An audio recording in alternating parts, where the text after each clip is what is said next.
Spanish soldier nga giganlag si Victoriano Fanlo A. Mambro. Nahitabo ni 1850. Documented sa ning maong sugilanon. Nadistino siya diya sa Fort San Pedro. Nahiagom siya og talagsaong balatian na di na siyang kasulti. Di na siyang kalitok. Mura ba og ang ingon na bitas ko na yan nila. Amot na stroke ba to siya o sa may rason? Basta lisod na kayo, so taktako natin siya pagkagwardya. Kayo sa may kapuslanan gwardyang di nakasulti, di nakapadlong des mga intruders, di nakareport doon sa iyang nahibawan sa palimot. So grabe kayo ang yan, severe kayo ang speech impediment. Mura siya na-paralyze, so mura siya na-stroke yung tingali ito.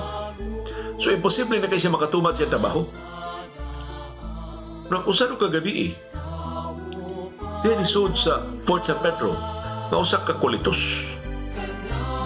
Giingnan ko siya nga imnan di mo siya katingog, giingnan ko siya sa kulitos nga ako ng dugo, imnan na para maayo ka sa imong sakit.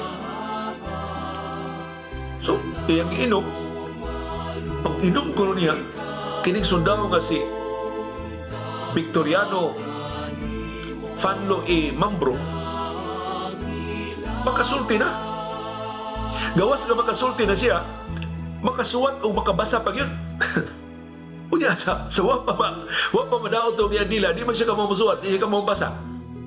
So gawas na balik ang iyang pag katakot sa pagsulti, pura pag yun siya gihatagan o kaalom. Kamao na siya musuwat, kamao na siya mabasa. As kahibunga sa iyang mga superiors. So atong kulitos, ginudahan si Senior Santo Niño mo nakaayon niya.